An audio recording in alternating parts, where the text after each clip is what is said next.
Hello दोस्तों, मैं हूं आकाश और स्वागत है आपका all bike unique review channel में।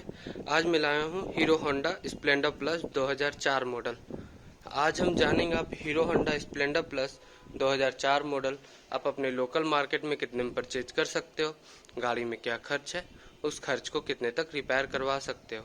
सबसे पहले हम लोग गाड़ी को चारों तरफ से बॉडी को चेक कर लेंगे। जैसा कि इसका वाइजर हो गया, इसका वाइजर देख सकते हैं हल्का सा क्रैक है, तो अगर आप इसको चेंज करना चाहते हैं तो आप इसको चेंज कर सकते हैं।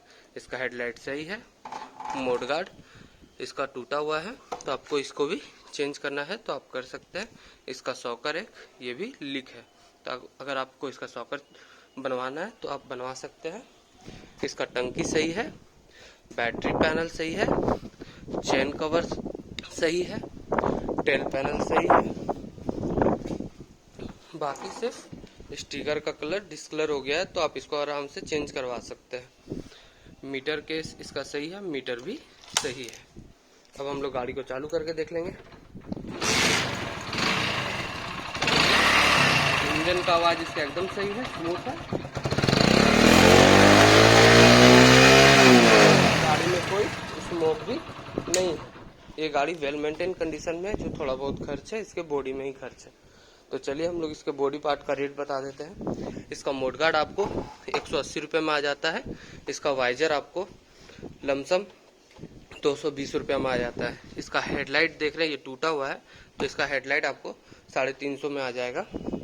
इसका बैटरी पैनल दोनों साइड का आपको 450 रुपये में आ जाएगा। वैसे इसका बैटरी पैनल टूटा हुआ नहीं है, लेकिन मैंने इसका रेट बता दिया। इसका टेल पैनल आपको तकरीबन 450 में आ जाता है, लेकिन इसका टेल पैनल भी टूटा हुआ नहीं है। इसका जो चैन कवर है वो आपको 450 में मिल जाता है। हाँ, इसमें जो खर्च है वो इसका स्टिकर में है, तो इसका स्टिकर आप 450 रुपये में आराम से चेंज करवा सकते हैं।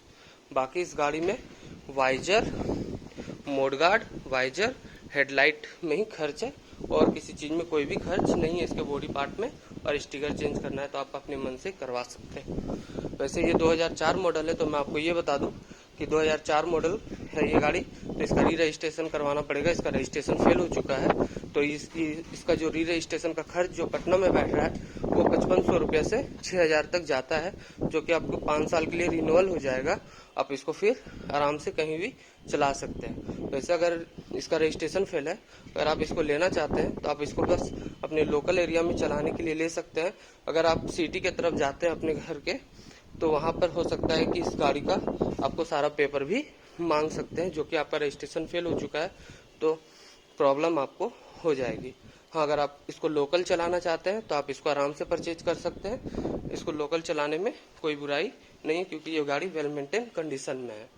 वैसे मैं आपको ये बता दूं, जो अभी स्प्लेंडर प्लस ABS 6 आती है वो कम से कम 95,000 रुपये ऑन रोड पड़ती है, 90,000 से स्टार्ट है। हो सकता है आपके लोकल वाइज ये थोड़ा बहुत 2000 ऊपर नीचे हो। वैसे अगर आपको ये गाड़ी लेनी है इस कंडीशन में, तो 2004 मॉडल आप स्प्लेंडर प्लस 6 से 7,000 में ले सकते हैं विदाउट री रजिस्ट्रेशन।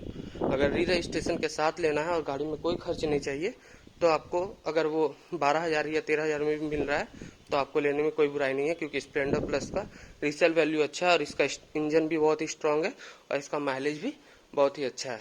तो मैंने आपको बता दिया कि विदाउट री रजिस्ट्रेशन आपको अगर इसको लेना है तो आप इसको आराम से 6 से 7,000 में परचेज कर सकते हैं, और री रजिस्ट्रेशन के साथ जिसमें थोड़ा बहुत जो खर्च है वो भी ना हो, तो आप इसको 13,000 तक परचेज कर सकते हैं। बाकी इसी तरह के वीडियो को देखने के